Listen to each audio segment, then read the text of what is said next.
tuer le roi. Hélas, madame, tout semble le prouver. Le peuple se remplit de crainte, et les hauts barons en ce moment même se rassemblaient autour de Mordred. Mordred. Oui, votre pire ennemi. Comment, avant de repartir en guerre, le bon roi a-t-il pu remettre à ce four les clés de ses trésors et le soin d'obéir sur le plus grand de tous, vous-même? Le bon roi que j'ai rendu si malheureux. Il n'a jamais pu croire au mal, non, il ne peut m'avoir abandonné. Il vous a abandonné.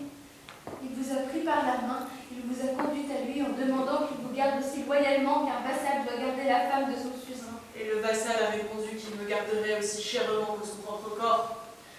Et à peine le roi était-il embarqué avec ses troupes dans la Tamise, que Mordred, puisant à pleine main dans les coffres pour acheter à prix d'or la soumission des barons, vous déclarez sa flamme et entreprenez votre siège. Pas un jour depuis où il ne crut bon de manifester des ardeurs de plus en plus intempestives. Le voilà encore. Les portes existent pour qu'on y frappe. Qu'à cela ne tienne.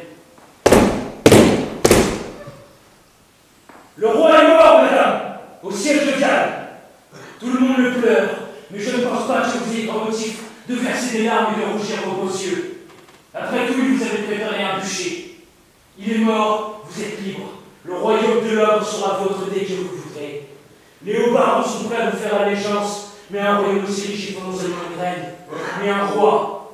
Le feu qui brûle en moi ne vous brûlera pas. Vous m'annoncez que je suis veuve et vous voudriez que je sois déjà remariée. L'assemblée des barons est formelle. En tant que neveu du roi, je suis son héritier. À moi vont tous ses biens.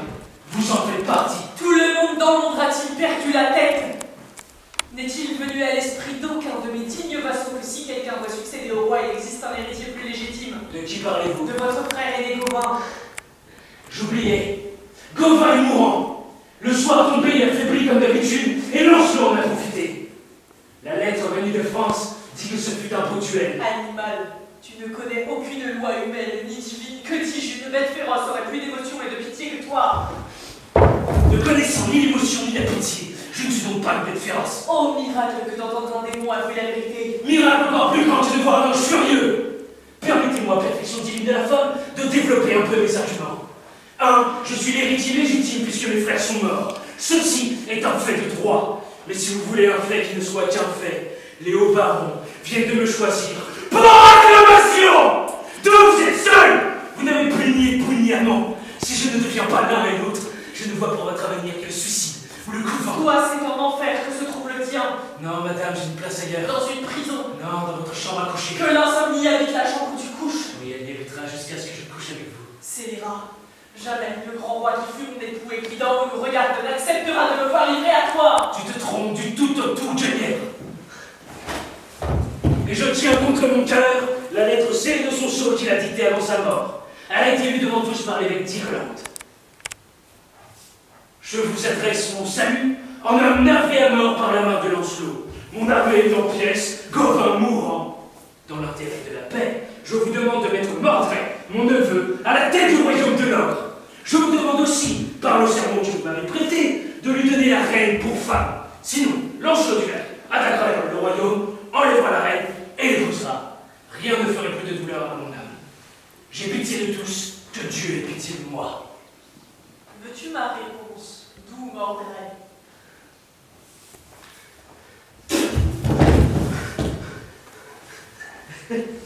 Pourquoi rester sur moi? Je voudrais que ma salive soit ton poison. Jamais poisson ne s'est revenu d'innocent bouche. Hors de ma vue, tu la blesses. Je n'avais jamais pleuré. Même à la mort de mon père, le roi Lot, même à la mort de ma mère Anna, même quand j'ai enterré mon frère Agrabah tué par Bohort et mon frère Guélias tué par Lancelot, ce que la douleur n'a pu faire, ta cruauté le réussi. Je n'ai jamais supplié à ni ennemi. Jamais ma langue n'a su caresser, et voilà qu'elle supplie, et voilà qu'elle mendie. Debout, hypocrite. Eh bien, connais Mordred toute sa fureur.